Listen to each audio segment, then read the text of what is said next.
അനുഗ്രഹിക്കുന്നത്. Praise the Lord. ആ ദൈവത്തിന്റെ കരുതലാന്ന് മനസ്സിലാക്കണം. ഹല്ലേലൂയ. എന്തുവാ പ്രസംഗിച്ചുകൊണ്ടിരിക്കും? പത്രോസ് പ്രസംഗിച്ചുകൊണ്ടിരിക്കുമ്പോൾ അടുത്തുള്ള വലിയ വലിയ എന്താ പറയുക, വലിയ വീട് കാണാം, അല്ലെങ്കിൽ യെരൂശലേം ദേവാലയം കാണാം, സംവിധാനങ്ങളൊക്കെ ഉണ്ട്. അവിടെ ഒന്നും ദൈവത്തിന് ആത്മാവിറങ്ങാതെ ആ ജാതിയായ കൊർന്നല്യോസിന്റെ ഭവനത്തിൽ ദൈവത്തിന്റെ ആത്മാവ് ഇറങ്ങി വസിപ്പാനിടയായി തീർന്നു. ഒരുക്കപ്പെട്ട വിരിച്ചൊരുക്കിയ മാളിക മുറിയില് ദൈവ സാന്നിധ്യം ഇറങ്ങുന്നത് പോലെ നമ്മുടെ ഭവനാന്തരീക്ഷം, നമ്മുടെ കുടുംബജീവിതം വിരിച്ചൊരുക്കിയ ഒരു മാളികയാണെങ്കിൽ അതിനകത്തേക്ക് ദൈവ സാന്നിധ്യം ഇറങ്ങും. അങ്ങനെ ആകണം. Hallelujah, hallelujah. ഇടയ്ക്ക് ഒരു ഹല്ലേലൂയ പറഞ്ഞാൽ നല്ലതാ. സ്തോത്രം. Praise the Lord. നമ്മൾ കഴിഞ്ഞ 8 ദിവസം ആന്ധ്രാപ്രദേശിൽ ഇങ്ങനെ നിരന്തരം ഒരു ദിവസം 3 പ്രസംഗം ചെയ്തേ വന്നേ. അവിടെ അല്ലേടിന്ന് പറയണ്ട. നമ്മൾ തുടങ്ങുമ്പോൾ തന്നെ അവര് അല്ലേടിയ സ്വോത്രം കൊണ്ട് നമ്മളെ പ്രസംഗിക്കാൻ പോലും സമ്മതിക്കത്തില്ല. അവരുടെ ഭാഷയിൽ സ്വോത്രം പോട്ടെ. അല്ലേ പറയാൻ വേണ്ടി പറയുന്നേ ഉള്ളൂ. കഫർന്നഹൂമിലെ ഭവനം യേശു ഉണ്ടെന്ന് ശ്രുതി പരന്ന്, അല്ലേ? സംഭവം. അപ്പോഴാണ് അവിടെ ഇരുന്ന് അനേകർ വചനമൊക്കെ കേട്ടോ, യേശുവിന്റെ പാദപീഠത്തിൽ വചനമൊക്കെ കേട്ടോണ്ടിരിക്കുക. അപ്പോഴാണ് ഒരു പക്ഷപാതക്കാരനായ വ്യക്തിയെ 4 പേർ കൂട്ടി കൊണ്ടുവരികയാണ്. ചുരുക്കം പറഞ്ഞ 4 പേരും 4 കാലേലും പിടിച്ചുകൊണ്ട് കട്ടിലെ കിടത്തിക്കൊണ്ട് വരികയാണ്. അവർ വിചാരിച്ച് എങ്ങനെയെങ്കിലും ഒന്ന് യേശുവിന്റെ പാദപീഠത്തിൽ കൊണ്ട് വെക്കാമെന്നുള്ള പ്ലാൻ ചെയ്താ വന്നത്. പക്ഷേ അവിടെ എന്താ, യേശുവിന്റെ അടുക്കലെല്ലാം മുറ്റത്ത് പോലും കൊണ്ടുവരാനായിട്ട് പറ്റുന്നില്ല. ഈ 4 പേര് പെട്ടെന്നൊരു ചിന്ത. അപ്പൊ നോക്കണം, ഇതൊക്കെ ഞങ്ങൾ പാസ്റ്റേഴ്സ് മീറ്റിങ്ങിലൊക്കെ വിളിക്കുന്ന വിഷയം ഉണ്ടായിരുന്നു, അതൊന്നും പറയുന്നില്ല.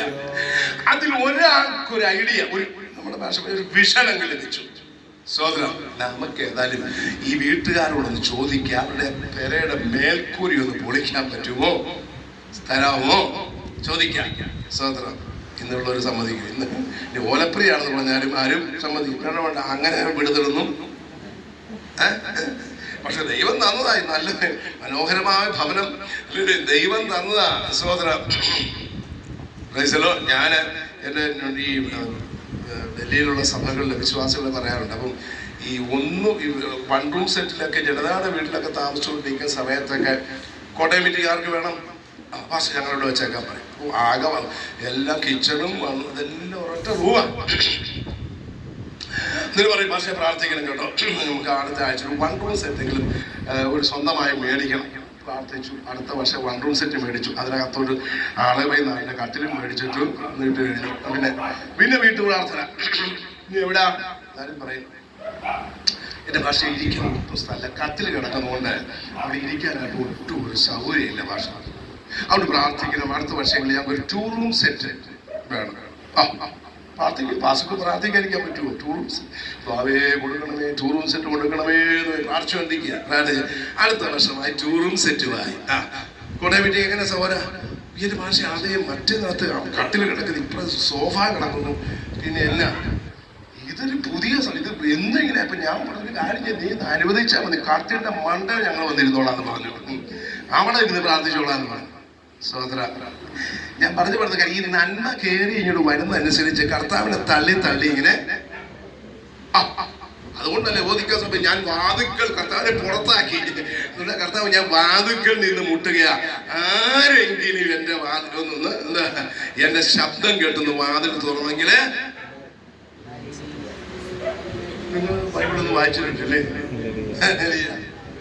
ആരെ കർത്താവ് പുറത്തായിരിക്കുന്നത്? കർത്താവ് കാരണം ഇങ്ങനെല്ലാം ചെയ്ത് അവസാനം കർത്താവിനെ തള്ളി പുറത്താക്കി. പക്ഷേ ഞാൻ പറഞ്ഞത് മറ്റൊന്നുമല്ല. നമുക്കൊരു ദൈവം ഭവനം തന്നാൽ അത് ദൈവനാമത്തിന്റെ മഹത്വത്തിന്. നമ്മൾ വിഷൻ ഒരാൾക്കുണ്ടായി, നല്ലതാ. ഇന്നാണെങ്കിൽ ഒരുത്തം വന്ന് മറ്റു 3 പേര് ഡിസ്കറേജ് ചെയ്യും. നീ എന്താ പറയുന്നത്, ഇവൻ സൗഖ്യമായില്ലേലും വേണ്ടില്ല, നമുക്ക് ഈ പണിയൊന്നും പറ്റത്തില്ലെന്ന് പറയും, അല്ലേ? അതാ അന്ന് അങ്ങനെയല്ല. ഒരാളുടെ വിഷയം ഒന്ന് ഷെയർ ചെയ്തു, മറ്റു 3 പേരും കൂടി അതിനെ നല്ല ആശയമാണ്, നല്ല ഐഡിയ. സഹോദര, എന്നാളെ പറയും വേണ്ട, പുള്ളി ഇനി ചത്തെന്ന് പറഞ്ഞാൽ നമുക്ക് ആ പരിപാടിയൊന്നും വേണ്ടെന്ന് പറഞ്ഞു. ഏതായാലും 4 പേര് അവിടെ ചെന്ന്, 4 പേരിലേക്ക് ഒരാളെങ്കിലും ചെന്ന് ചോദിച്ചു, ആ വീട്ടുകാരോട് ചോദിച്ചു. ആ വീട്ടുകാർ ഇവരെക്കാൾ ഞാനിങ്ങനെ പറയാറുണ്ട്, ഇങ്ങനെ സകലത്തിൽ പറഞ്ഞില്ലേ, ഗിലെയാദ് എനിക്കുള്ളത്, മനസ്സ് എനിക്കുള്ളത്, എഫ്രൈം എന്റെ തലക്കോരിയും, യഹൂദ എന്റെ ചെങ്കോലമാകുന്നു. എനിക്ക് വേണം അനുഗ്രഹങ്ങളെ റിസീവ് ചെയ്യുക, അനുഗ്രഹങ്ങളെ ഏറ്റെടുക്കുക. എനിക്ക് വേണം എന്റെ കുടുംബം അനുഗ്രഹം.